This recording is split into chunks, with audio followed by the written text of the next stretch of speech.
한자이야기 낱말이야기 159번째 시간입니다. 네, 이번 시간은 절대란 말을 한번 생각해 볼까요?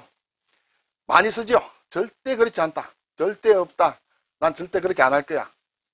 네, 이것이 한자말인데 제가 아주 좋아하는 한자말이에요. 왜냐하면 쉽게 이렇게 한자로 무슨 뜻인지 이렇게 잘 생각하는 사람들이 별로 없거든요. 네, 여러분께 한번 소개를 시켜드리겠습니다.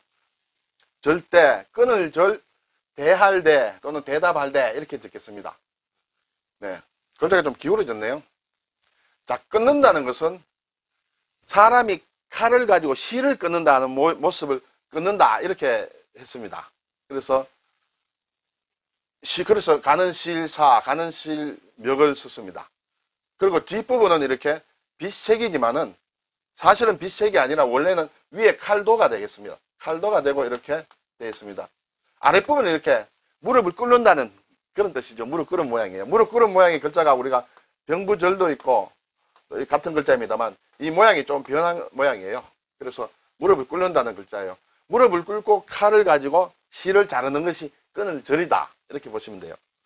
그리고 대할 대는 굉장히 좀 어려운 글자예요. 복잡한 글자입니다. 특히 이 부분을 왼쪽 부분이 이제 굉장히 좀 어려운 글자고 잘 안 쓰는 그런 글자예요. 근데 윗부분에 여기 안 쓰기 때문에 글자가 없어서 제가 어디서 따온 글자인데 이 부분은 사실은 우리가 땅을 이렇게 다질 때, 집터를 지켜서 땅을 다질 때 달구지를 한다 그러죠. 이렇게 나무라든지 큰 통나무나 또는 돌이나 이런 거 가지고 이렇게 땅을 이렇게 다지는 것입니다. 그것을 하는 모양이에요. 또는 옛날에 어떤 건축 방법의 하나인데 뭐 성을 쌓는다든지 두꺼운 벽을 만든다든지 할 때 양쪽에 이렇게 판을 대고 그 안에 흙을 다져서 이렇게 벽 같은 걸 만드는 것을 판축공사라고 했는데 그 판축공사에 쓰는 그런 기구를 얘기합니다. 그 기구로서 이렇게 흙을 찢는 거죠, 아래로. 그리고 이제 손이 있습니다. 손은 이제 마디는 손을 뜻하죠. 그 기기를 잡고 이렇게 공사를 한다. 예를 들어서 이렇게 뭔가 있겠죠, 이렇게. 근데 이것은 좀 힘을 좀 줘야 되기 때문에 혼자서 이렇게 하는 것은 별 효과가 없죠. 양쪽에서 사람이 이렇게 손을 잡고 이렇게 하는 것이죠. 네. 근데 여기 손이 이제 하나만 그려져 있는데 사람이 이것을 손을 잡고 하게 되면 두 사람이 해야 된다는 것이죠. 상대가 있어야 된다는 것이죠. 짝이 있어야 된다. 그런 뜻을 얘기합니다. 자, 그래서 절대다. 왜 이것이 우리가 얘기하는 절대로 안 된다. 또는 절대자라든지 이런 것을 뜻하게 될까요?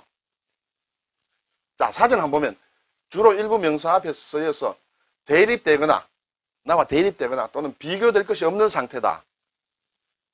그리고 또는 구속이나 제약을 받지 않고 그 자체로서 존재하는 것. 그래서 절대자. 우리가 신을 주로 절대자라고 하죠. 신은 오직 한 분이다. 왜 한 분이냐? 비교될 것이 없기 때문에 한 분이죠. 그리고 아무 구속이나 제약을 받지 않고 그 자체로 존재하므로 절대자가 됩니다. 신은.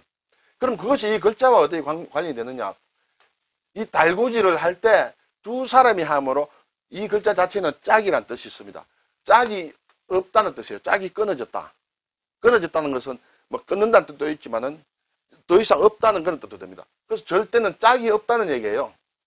짝이 없으면 자기 혼자 유아 독존이죠. 그것이 절대입니다. 우리말로도 이거 그 짝이 없는 일이야. 어떻게 그런 일이 있느냐? 짝이 없다. 비교될 것이 없다는 그런 얘기가 되겠죠. 그것이 절대다 하고 저는 이렇게 한자로 이렇게 하나하나 새겨서 곱새기면 참 재밌는 글자다. 좀 복잡하지만 그렇게 생각합니다. 절대 반대말은 역시 상대죠. 짝이 있다는 것이요. 상은 서로란 뜻이므로 서로 짝이 되는 사람이 있다. 그런 뜻이 되겠습니다.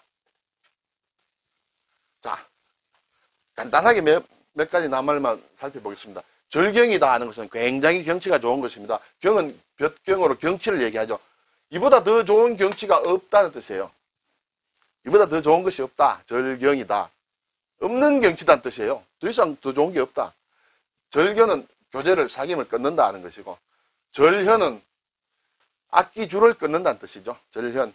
우리가 배가절현이라고 우리가 고사성어에도 나옵니다만 배가라는 사람이 악기의 금은고 줄을 끊었다는 것이에요. 왜 끊었느냐? 자기 음악을 들어줄 사람이 없다는 것입니다. 그전에는 있었느냐? 친한 친구 종작이죠. 아마 종작이라는 친구가 있었는데 그 친구가 죽었어요. 죽으니까 이제 배가는 내가 듣는 검은고 소리를 듣고 알아주는 진정한 친구가 없기 때문에 이제 난 더 이상 검은 걸 타지 않는다 하면서 줄을 끊었습니다. 그래서 내 소리를 몰라준다는 것이죠. 내가 타는 검은 거의 소리를. 그럼 소리를 아는 사람, 소리를 안다는 것이 이렇게 지음이 되겠습니다. 소리를 안다. 그래서 이 지음이란 말은 아주 친한 사이를, 나를 알아주는 진정한 것을 얘기할 때 지음이라고 합니다. 그게 여기에서 나오는 말입니다. 자, 그리고 기절, 기가 끊어졌다. 그러면 이제 정신이 없어지는 거죠. 기절했다. 절후, 뒤가 없다는 것이요. 뒤에 없다. 절은 없다는 뜻입니다. 공전절후. 공전은 전에, 이전에 없다. 비어있다. 지금을 기준으로 보면 이 앞에, 지금까지 과거에 없었다는 것이요. 과거가 비어있다. 절후, 뒤에도 없다. 지금까지 없었고 앞으로도 없을 굉장한 것 할 때 공전절후. 우리가 뭐 옛날에 좀 과장된 것이죠. 영화 같은 게 좋은 영화가 오면 공전절후에 뭐 아주 명화하다. 아주 뭐 그런 것을 얘기할 때 씁니다. 요즘은 잘 안 쓰는 말이 됐습니다만 뭐 저희 어릴 때만 해도 꽤 이런 포스터나 이런 데 많이 나왔습니다. 영화 포스터 같은데. 글쎄요. 지금도 나오는지 모르겠습니다만 나오지 않겠죠. 요즘 젊은 사람들은 이런 글자를 잘 모르니까 공전절후에 히트작 하면 무슨 말인가 이런 생각이 들겠습니다만 예전에 좀 살아있었던 말입니다. 자, 대책이다, 대답이다 할 때도 이 대자를 씁니다. 대답은 상대에 대해서 답을 하는 그런 대자죠. 대할 때, 대답할 때, 답도 답한다 하므로 대답한다. 뭐 그런 뜻인데, 대책이라는 것은 어떤 방책을 얘기합니다. 옛날에는 과거 시험을 보면 급제한 사람들을 불러 모아놓고 임금이 별도로 이렇게 그 시대에 어떤 중요한 문제라든지 그런 것을 과거 급제들한테 직접 질문을 했답니다. 네, 직접. 자, 이런데 당신이 지금 과거 시험을 잘 쳐가 급제를 했는데 지금 내가 내는 문제를 한번 풀어봐라. 어떻게 하면 좋겠느냐. 그런 것을 묻고 하는 것을 또 이제 과거 급제들은 거기에 대해서 답을 했겠죠. 그게 대책이라는 뭐 그런 말이라는 것을 제가 들은 적이 있습니다. 네, 오늘 좀 어려우면 어려운 절대라는 말 한번 살펴보았습니다. 감사합니다.